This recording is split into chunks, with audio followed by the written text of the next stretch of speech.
pledge allegiance to the flag of the United States of America, and to the republic which it stands, one nation, under God, indivisible, with liberty and justice for all. Please be seated.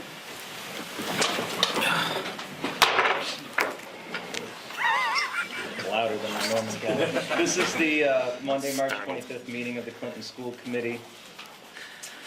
We start by entertaining a motion to accept the bills. So moved, Mr. Chairman. I'll second. Motion being made and seconded. Is there any discussion? There being none, all those in favor? Thank you. Can we have a motion to approve the minutes from the meeting of March 11th, 2019? I'll make a motion. Thank you. Second? Thank you.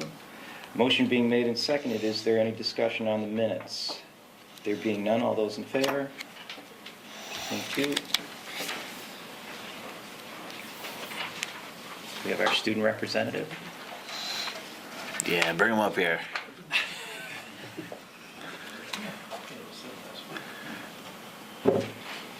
Some hardware. Face these out toward the camera. Beautiful. Good evening. Hi, Charles. The volleyball game hosted 2 Fridays ago on the early release day here at CHS was an enjoyable break for the month of March. Teachers and staff from all departments came together to battle it out against the all-star team from the student brackets. After several back-and-forth games, some nail-biter hits and losses, continuous hilarity, and more memorable moments than the crowd knew what to do with, no one could care less about the score as the day came to a close. The staff walked away with the victory, though. Recently, several CHS students have participated in a new initiative for the ESL education at our elementary school.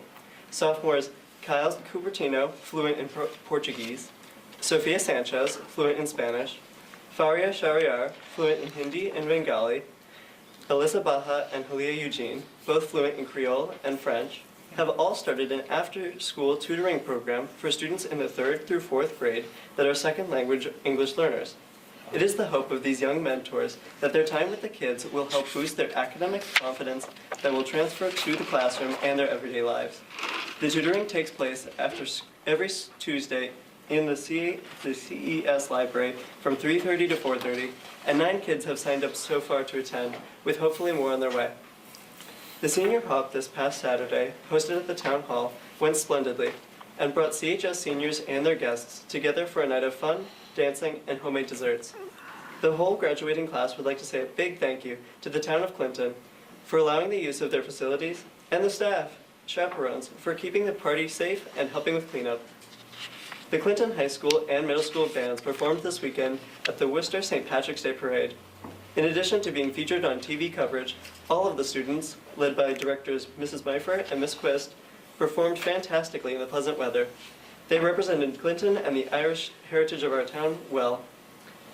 CHS's first robotics team, 126, Gale Force, competed 2 weekends ago at their first robotics competition in Bedford, New Hampshire.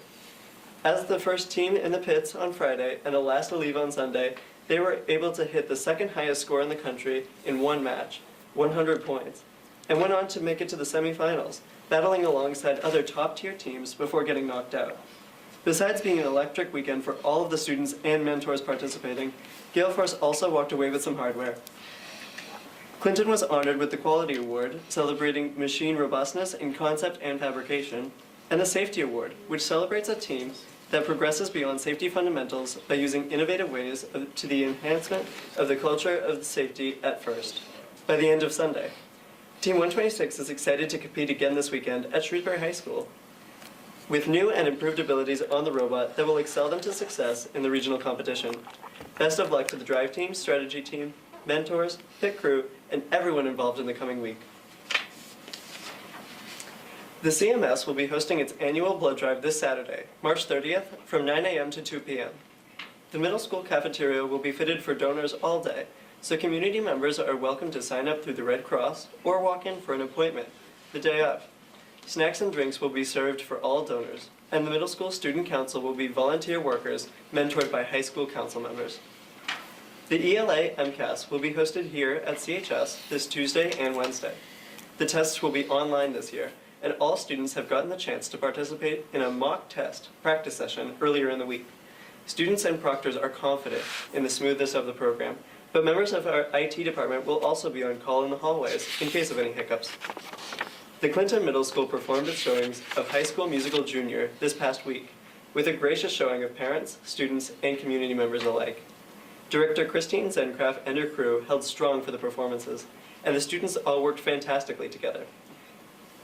The CHS theater production of High School Musical is just 2 weeks out, and the high school thespians are working hard to show the whole community just what "we're all in this together" means on April 4th, 5th, and 6th. Thank you. Outstanding. Any questions for Charles? Thank you very much. Please extend our congratulations and continued success to the robotics team, and, Absolutely. Thank you. and please thank the mentors for stepping up. Of That's, course, thank you. We all what a appreciate great your support. opportunity.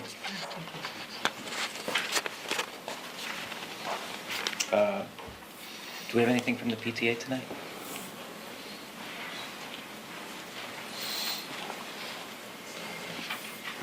I just have a reminder that we have our bingo night coming up this Saturday.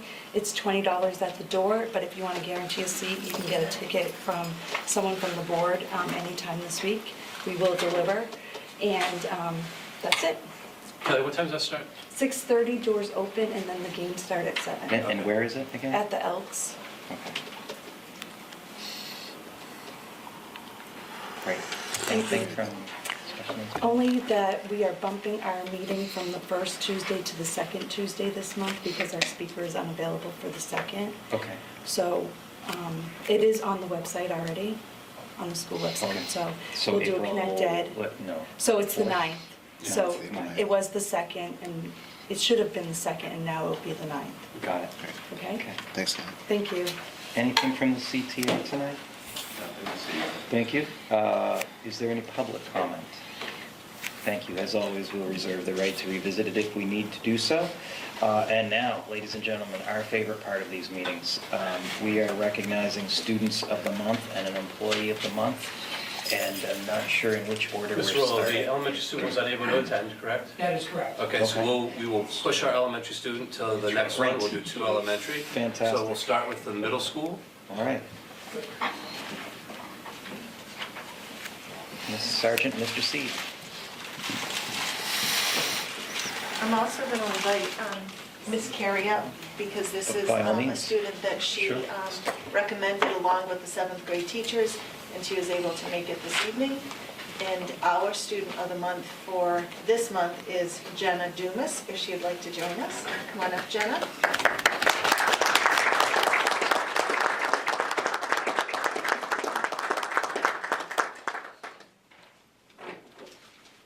The PBIS Positive Behavior Support and Intervention Program was implemented into the Clinton Middle School 8 years ago, beginning with a small team of teachers. As PBIS has grown, the program needed the input of students to be successful at CMS. About 4 years ago, a leadership team known as the PBIS Student Ambassadors was created. It is through the organization and the implementation and help of the PBIS Student Ambassadors that PBIS continues to be successful. You will find the student ambassadors behind the scenes in all the activities that are held at CMS. One student ambassador that has been with the program since 4th grade is 7th grader Jenna Dumas. She has become a true leader, willing to step up whenever needed. She accepted the leadership of coordinating all the ambassadors who volunteered to work the CMS Harvest Festival. She always attends meetings after school on Wednesdays. She is willing to head a committee in any new endeavor that the PBIS takes on. She loves volunteering, whether it's at WHEAT or working with the younger ambassadors. She has helped new members get acclimated to the expectations of being a PBIS ambassador means. She is a positive role model in and out of the classroom. She is a strong student academically, as well as all her teachers can't say enough about her. She takes a lot of kidding from friends for her love of math, which we both have in common. She takes it all in stride. I've had the pleasure of teaching this young lady for 2 years. When you first meet Jenna, you find her quiet and shy, but when you get to know her, you come to realize all the wonderful qualities that she has to offer. I know the spotlight may be a little uncomfortable for her right now, but it is so deserving of who she is. I'm so proud of how much she has blossomed because of her association with the PBIS program.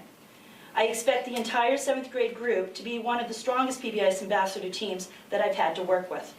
I look forward to their continued success, accompanied by the leadership of Jenna Dumas.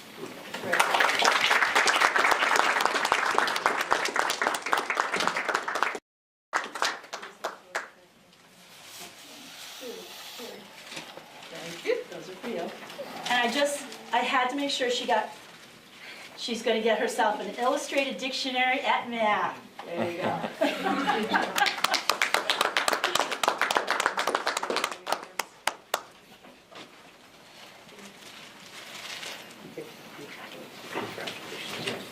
Congratulations. Congratulations. Congratulations. All right, we actually have 2 high school students of the month because we have a makeup from Fantastic. last month, and then we also have our employee of the month is from the high school, so we'll turn it over to Mr. Hastings and Ms. Cash. Sorry I don't have flowers.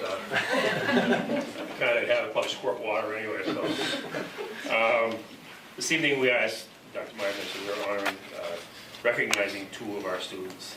Our first one, Anna Pellerin. Anna, having been nominated by Mrs. Collins, I'm going to ask Anna to step up here. Mrs. Collins says about Anna that Anna is always pleasant and happy, quietly behind the scenes, doing everything at all times for everyone. She takes a lead role so often on our videos, the events that are happening throughout the school. She worked hard on the lip dub for the teachers back in Spirit Week. And this past week, she did something very, very special where she recorded a video of greetings from all staff individually and students to our own Miss Patterson, who's home sick at this time. It brought everyone together, and she did so through this endeavor of Anna's.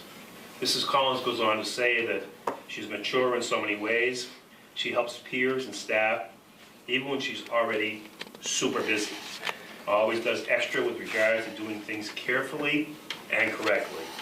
Anna is totally involved in extracurricular activities. She's involved in the Excel Club, varsity field hockey, and varsity softball, digital media to say the least, and plays for the past 4 years behind the scenes doing not the noticing roles in the play, but something that's very important, and then also has time to achieve consistently high honors. Congratulations to you, Anna, and to your family as well.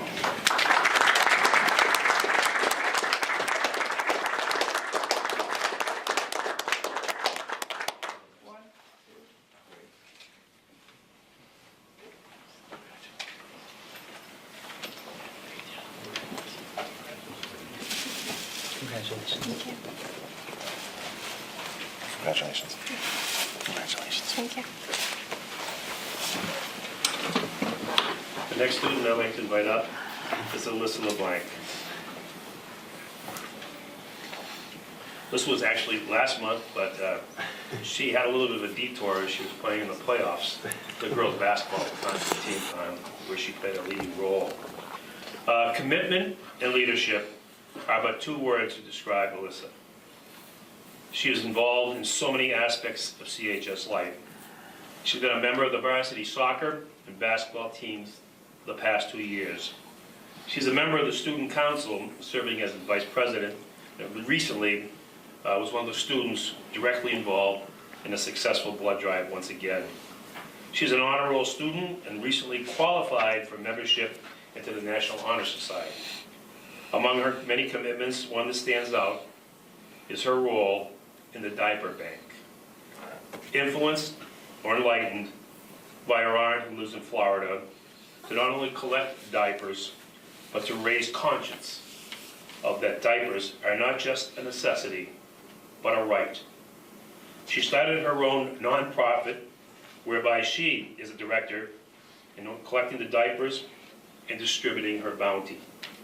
It is a nonprofit which will allow her to seek grants for the support of this program. Last summer, she collected 7,000 diapers.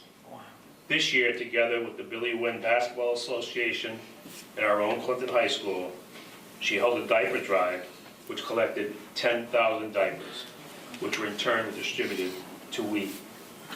By the way, last summer she worked at the Senior Citizen Center doing Meals on Wheels. The only thing I can say is her life is a living reflection of service to others. Congratulations, hon. Great job.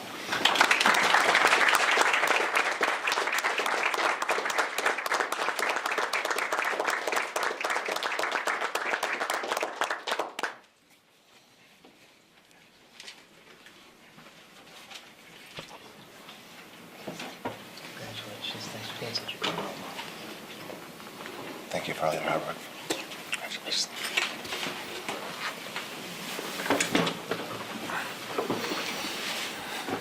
Choosing a employee of the month at the high school is a very difficult choice to make because there's so many committed people.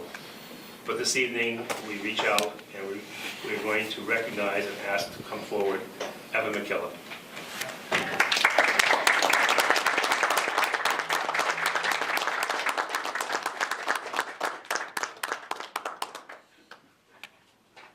Evan is a CHS graduate and always remembered where he comes from.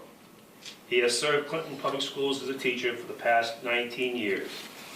He came to us from way across the field at CMS, and in doing so, we inherited a multifaceted teacher. Daily, he teaches to the individual student, meaning he knows all his students and their strengths, and which he praises each and every day. Recognizing their weaknesses, he works together with them to strengthen themselves.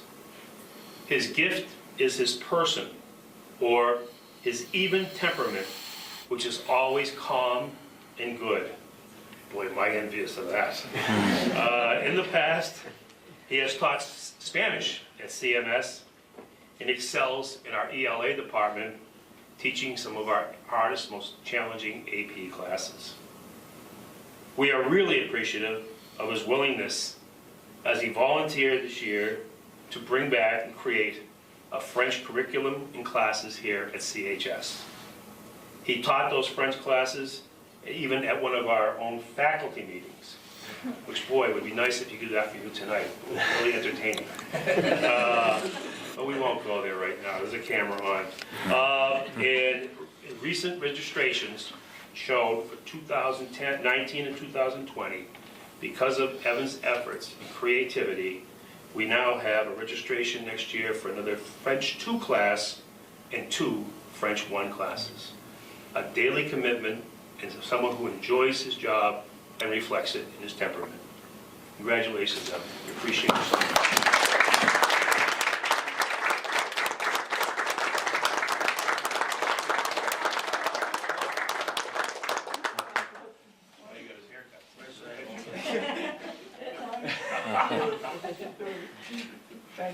All right, nice job.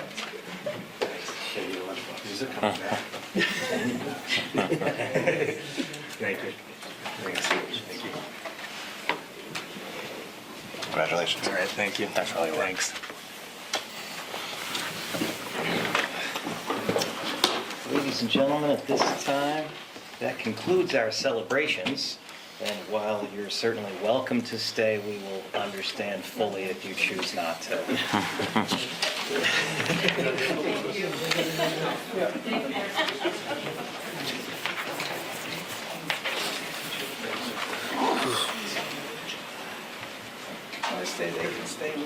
You don't get to leave.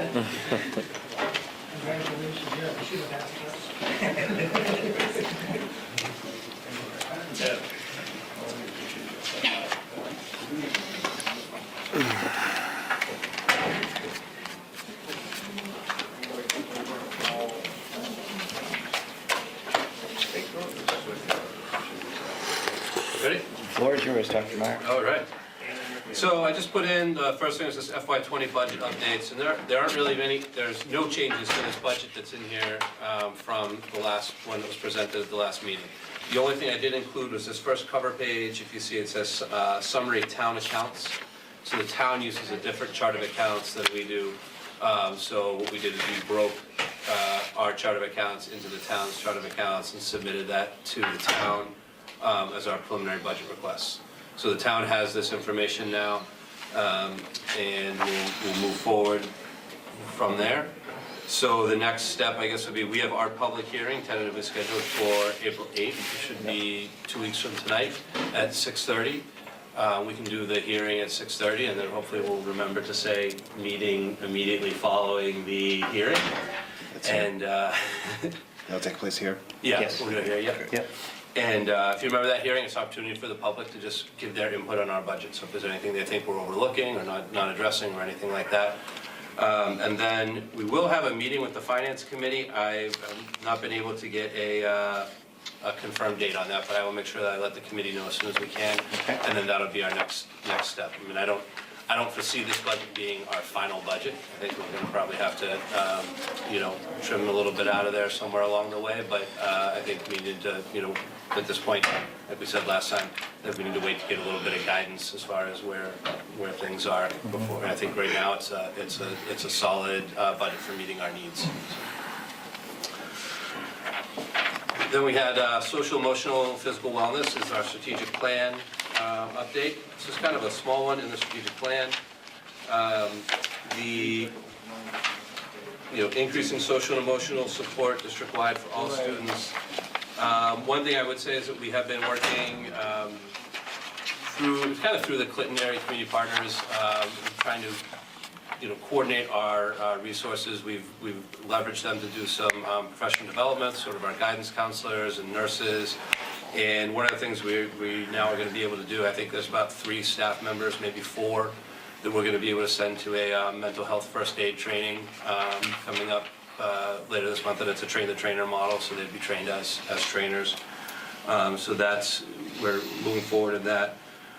Developing process to educate and respond to student needs. If you look at the outcomes, kind of that social emotional learning curriculum. So I'd say one of the things that we started in getting that ball rolling was our January 2nd professional development was all on social emotional learning. We had Teachers 21 come in, really give a big overview. So, it was really getting the ball rolling. Like we had to start with basically defining, trying to get a definition for our or at least an understanding of what are we talking about when we're talking about social emotional learning, so that we're all kind of speaking the same language.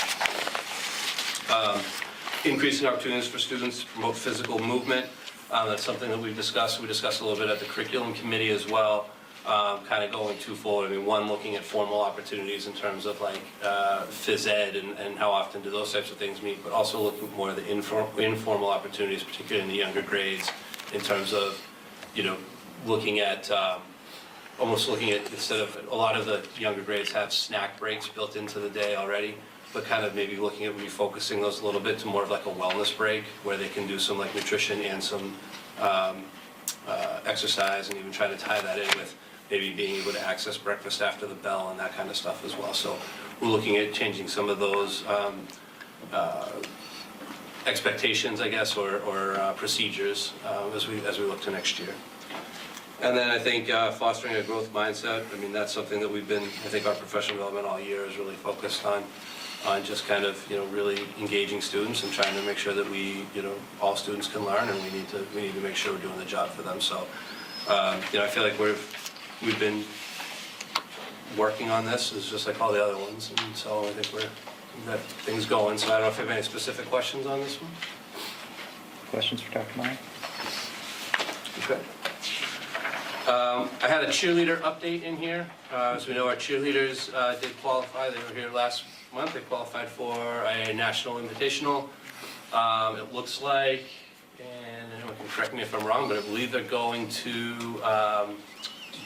Virginia Beach. Thank you. Virginia Beach. That'll be in May, right? May. First week in May. Yep. So we have a meeting, I think, scheduled. I think it's next week, maybe, to kind of go over the final logistics with them to try to make sure we work all that out. But I know originally when she came, we thought they might be going to Florida as soon as that week. They were unable to get into that one, so it looks like now it's Virginia Beach in May. And the last thing, there's a copy in there of the District Environment Committee. This is the survey that the District Environment Committee created. This was emailed out to parents, to basically everyone in our communication system. last week, I believe. And, yeah, and it was done, it was also, we had it translated, so it was done in Spanish and in Portuguese as well. So the email and the survey itself are all in 3 languages. So we got that out initially. We're gonna also, I need to get it on the website now. It's just taking me a little bit of time with trying to get all the links right. So we'll get that done, and then there's a second part of this that we want to do, which is more of the community outreach that I'll probably try to reach out to Jan and try to get a little something in the item for it so that they can get that one. How's the response rate been initially? I honestly haven't had a chance to really check yet. I'll probably check in a week or so just to kind of see where we are. But yeah, I know that, I tell you, I was surprised how many people, I did get a lot of comments when it first went out, because I actually had scheduled it to go out and I forgot. And then when everyone got the email, they were like, oh, it's really cool, and they seemed to be very appreciative that it was in, we had it translated in all the languages, so I think hopefully we'll get a good response. And we also have the athletic survey as well that we'll be working on getting out to. So we're trying to do some data collecting this time of year, and so we can start making some changes as we work towards next year. I think that's all I really had. Worthwhile pursuit, thank you. Anything from the advisory committees? I know that policy is meeting tomorrow, so unfortunately we don't have anything to report at this meeting, but will by April 8th. Safety, I think, is meeting next week on the 3rd. Yeah. Curriculum met last. Curriculum met a couple weeks ago, yeah, so our next one's not till May. I gotta get marketing scheduled. Okay, all right. So, under old business, I just wanted to take a second and sort of recalibrate around the discussion vis-a-vis the materials that were presented to us over a couple of meetings on the old fire station, particularly because I had asked the committee members to sort of get inside the presentation and the materials and to provide any feedback, and Mr. McIntyre wasn't able to be here last time, so I just wanted to give you the opportunity to weigh in. So, I think probably, I don't want to speak for everybody else, but for me, initially, you get taken back by a little bit of a sticker shock as far as, where you see the prices coming in, but knowing that we're looking at a historical building and there's a lot to accomplish as far as being able to use it and to be able to access it with the public, I probably should not have been surprised where the numbers were at. I have reservation as far as moving forward, as far as, identifying it already as potentially a STEM building, and keeping in mind that we're looking at Clinton Middle School. I think, speaking for myself, would be right now the school district's largest priority as far as a need for upcoming building projects.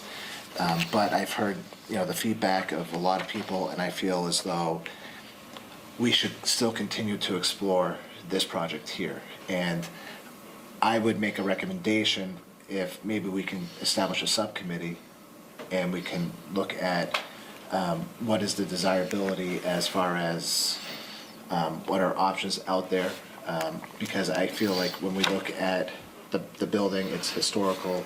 I would never want to see anything happen to that building other than to restore it and bring it up to physical use. But right now, as far as the sole project for the district, and I think this is why we were looking at a STEM project, a makerspace, because we wanted to tie as best as an opportunity as we could to the town of Clinton as well. So I think that if we could get into a subcommittee, facilities for the school, and pull in the key stakeholders with the town to be able to talk about what are our options and what is the interest of the town, because I know that we're always looking to be innovative, we're always looking to have people understand how great of a community we are, but we're also looking to rejuvenate that area, but at the same time realizing that parking is an issue, and then keeping in mind that our neighbors are our elementary school and our little kids, and it's something that we have to be very cautious of. So not to circle around the straight answer, I think it's important to keep moving forward with, But at the same time, I feel like there's a lot of unanswered things. I think the feasibility study was fantastic. It let us know what we need for the project itself as a building. But to be committing to a makerspace at this time isn't where I'm at, but committing moving forward as far as the life of a project of that building, I would support. Well, thank you for sharing. I think, I mean, I think that's the consensus of the committee as well, that, you know, I don't think, and please jump in if this is incorrect, that no one is opposed to the idea of a 21st century makerspace. I think it it becomes a question of where, when, and how, and you know, with this building as it stands as a part of our department, I think it ends up, you know, solely on us being kind of a conflict in terms of where we are. But so I just when you And then one other thing I'd like to, yeah, but when you mention a subcommittee, I'm assuming that that's a broad-reaching town subcommittee and not a subcommittee of this committee.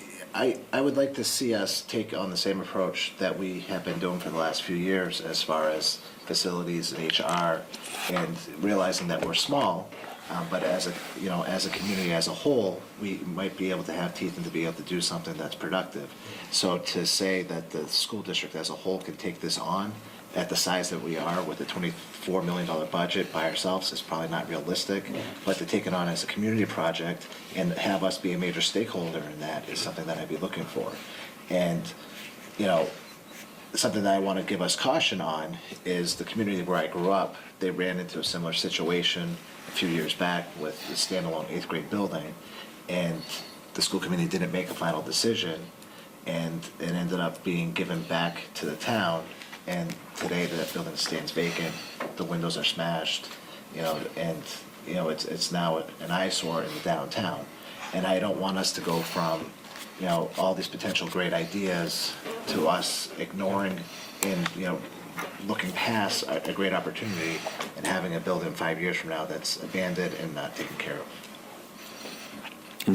And I'd agree with that, just, you know, to bring that full circle, if we go down this path and say this doesn't pan out, I think it's going to be important that we've already brought the town in on this project early, because if that doesn't pan out, we may need their help to figure out like what the next step is to do with that building. Like, because to Mike's point, it's like the last thing that we want to do is not do anything and have that building just sit there and decay for another like 5 or 6 years. I think regardless, you know, at the least, I think to just show that we're willing to talk with the town and take this to the next step, just to find out what their feelings are on it, the selectmen and the finance committee. I know Dr. Meyer was at the meeting last Wednesday, and he mentioned it to the selectmen about us scheduling a date in the near future to come by and essentially kind of present what the feasibility study presented to us, to the selectmen. I don't know if it's possible to do with them and the finance committee, or if we could do both, but I just think it's the next logical step is just to kind of present this to them and communicate up front that like we're interested in this, but our number one goal has to be how we're going to deal with the middle school. And we can't, if we pursue this, it can't be like a one or the other thing. Like, it can't be like if we go down this path now, that jeopardizes their chances of what we're going to be able to get for the middle school. So as long as we have that conversation up front and honestly with them, just to see where they're at. I know there is some motivation. You know, Phil's been here a lot. I know he's a big proponent of this idea. And I think it does make sense to pursue it further. There's a couple data points I think that would be helpful moving forward, and we can talk about how best to get this information, but one would be if we could get a price on what it would be to build an equivalent size facility like that, brand new, that wasn't being renovated, because it could be that the cost of dealing with an old building might actually be more expensive. So I think that would be it would be a good data point to have, just to know in the discussion, you know, what would be hypothetically, you know, what would be the cost of something that was new. And the other data point is on the opposite end of that is what's the price tag if we do choose to go the route of, if we can't figure anything out to do with it, the other option of demolition.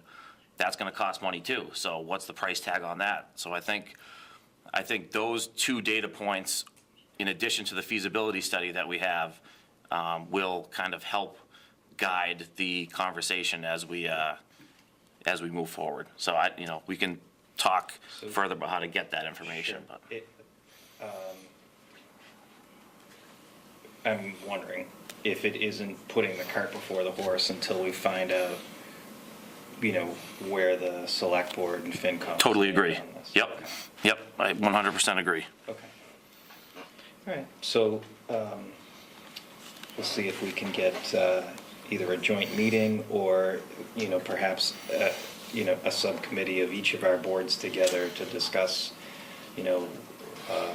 where we might be with regard to that. I do appreciate the, sorry. You had one other thing? Just quick, Mike, I mean, you're gonna have a joint, when you do the budget, you're the only one that gets a joint committee, right? Did we have a joint one last year? Yeah, so- Or it was just FinCom, I don't remember. No, it's joint. Okay. Just you're the only one, you're the one that gets it, everyone else has to go to separate is, if maybe a 5-minute, just, because you'll have them both there to address kind of that subcommittee, if they'll let you, maybe Yeah. in the beginning. I mean, that's probably Yeah, we one can time ask to them get just all to of see them if together, they- right? yeah. That way you've got them all in the same room, because you probably won't have them ever again. So, that'd be the time to say, we're looking at a subcommittee, I mean, anyway, you'll have them there. Yeah. My recommendation. Yeah, or at the very least, can we get together to discuss Right, this? yeah, at least you get touch Right. with that group and see if they want to meet after, right? Yeah, I didn't mean to have them identify their group right then, just so you still, Sure. you can pitch it to both. Sorry. Yeah, and I agree with that approach, but if we were planning on doing that whole presentation at that, by the time No. we're done with all those numbers, then to add that onto it, yeah, I'd rather, Pitching it to, because you've got them. gotcha, understood. I think for sensitivity of time, I guess I put the question out, should we look at creating our subcommittee sooner than later, so that at least we, can start to have some meetings and know the points of where we want to move forward to? I don't think there's an issue with creating a subcommittee. I don't know exactly what the charge of the subcommittee would be until we find out whether or not these other boards have any interest in it. Otherwise, we're a subcommittee of single-minded individuals. I understand your perspective on that. What I'm looking at is, so if they are looking to be on board with us, we would need that subcommittee to be moving forward in that direction, and we would already have our vote and everything set up for that. But then the other thing is, let's say that they're not on board right now. I think this particular subcommittee could be looking at what are our other options and how do we, start moving forward in the right direction. It's a fair point. So basically, I think what I'm hearing is that you might want to try to identify a facilities subcommittee right now. I think it'd be important because either we, are going to go in the direction of a subcommittee where we're going to be working collaboratively with the key stakeholders of the town, or we're going to need a subcommittee to identify what are our options as far as moving forward. I just think that if the subcommittee exists only as a subset of the school committee, there isn't a lot we can really do, because we have a facilities director for the town who is a co-report to the superintendent and to the town manager. And so I think, in terms of what we're willing to do, we would end up having a meeting just from a school committee perspective, but it's not the sole perspective in terms of weighing in on what we end up doing. I think for a while there was a facilities subcommittee that kind of existed when we were doing when the school committee was forming the facilities department. Right. And then I think this year when we redid the committees, I think we didn't reappoint anyone to that. It might not be a bad idea to reappoint a facilities subcommittee that could maybe serve. This could be one of the projects that subcommittee could work on, and they could be the school committee representatives in a broader sense. But also, like the facility subcommittee then could also be the people that, like, let's say the MSBA wants to come do a site visit again this year or something like that. That facility subcommittee could also be part of that as well. So I don't think having a facility subcommittee is a bad idea if we know who we want. Yeah, I agree completely, and I'm absolutely in favor of it. I just want to make sure that we're clear about what the charge would be and what we would the charge would be for that subcommittee and, and where we would want to go, so. And it may be a subcommittee that year to year, we feel we need and we feel we don't need. Like I would say now, it makes sense to have something like that, because I think the decision of what to do with the fire station, I think, is a little bit out of Russ's scope of like his data, right? So he needs guidance from us in the Selectmen and Finance Committee on like how we're gonna move forward. So I do think it would be a good idea to have a facilities subcommittee formed. The scope of it can be larger than just the fire station, but the fire station would probably take up the most of its time for now. And then next year, or in the following years, if, maybe there is no hot topic facilities issue, maybe we don't need it every year, maybe it's. If we were to get, I'll tell you, if we're gonna get, and if we do end up getting invited into an Right. MFA project, you're gonna have a facilities subcommittee for the next Right. 6 years. Yep. That's gonna be active, so. So, great idea, great point. Would you like to make a motion to authorize a subcommittee of the school committee for the purpose of facilities as an ad hoc subcommittee, I guess? Sure. I'd like to make a motion. Is there a second? I'll second. Okay. Motion being made and seconded. Any discussion on creating an ad hoc facilities subcommittee of the school committee? Just a quick item. Sure. Can you do that without it being on the agenda? I just don't know when we get it. Well, I think we can make I a know, I'm motion just under asking, I old don't- business. And I'm right, I'm not questioning, I just don't want to, we find out, I really didn't want to, we were getting done too fast tonight. Well, I understand what you're saying, but You have the fire station. the fire station is Yeah. the scope of it being on the Okay, agenda. I'm good. But it's a good question, we got the book. I think it's related enough Yeah. to that, because the primary charges committee would be for the fire station. I think we're okay. I do not believe that we can, I believe it's okay. Okay, works for me. So, but thank you for keeping us honest. Motion having been made and seconded, no further discussion, all those in favor? So moved. Do we have anything else under old business? So do you want to take, how do you want to fill that subcommittee? Do you want them to reach out to you? Do you want to appoint people now? Do you want to appoint at the next meeting that they can contact you? Why don't we just have people reach out to me? And then we can do an official, appointment announcement at the next meeting. Mhm. And we'll put it on as a specific agenda item at that time. Everyone's all right with that? Okay. Anything else under old business? Anything under new business? Yeah, just a couple things. Okay. One, I did supposed to do a walkthrough of Russ, did a little bit today on my own, just had to get out for half an hour or so. But the one I did look at was the girls softball field over here across the street. And the top of the fence, there's like a bar or a pipe that goes all the way across. At the top of, you get the fence and it just kind of keeps it solid. So This softball field Across the at a street. lower JV field? Yeah, right. Okay. So right, especially, there's one by the first base line, but there's a pole sticking out right by the third base dugout, pretty far. I don't know if it's just a simple fix where it just came off the pole going straight up, if it just came off of there, but, one, obviously, someone could get hurt on there. And I know the baseball season started, it's all drying out now, so if they could, if Russ could get over and just, I don't know if there's money, I don't know what it'll cost, but just like I say, if it's something that just came out, but. No, but if it's a safety thing, we should Right, be if able they to could address just it. So I'll knock make it sure out. we bring it to Russ. I know they're starting to get on the Yeah, fields now, no, so. good point. Yeah. Agenda item number 2 for the facilities Yeah, it's a good- subcommittee. There you go. And while I was over there, I know Tina had brought it up either last meeting or the one before that, but there is a pile of trash over there it's still there. Mhm. So if they could just, now again with the snow melt, Right. it actually It's looks more worse. yeah. It's the spring and it doesn't, so, before, it's a pile of trash seems to accumulate more trash if somehow, they just get Right. over there and to end on a good note, I called Mr. Hastings today. My real job, I work at the town hall.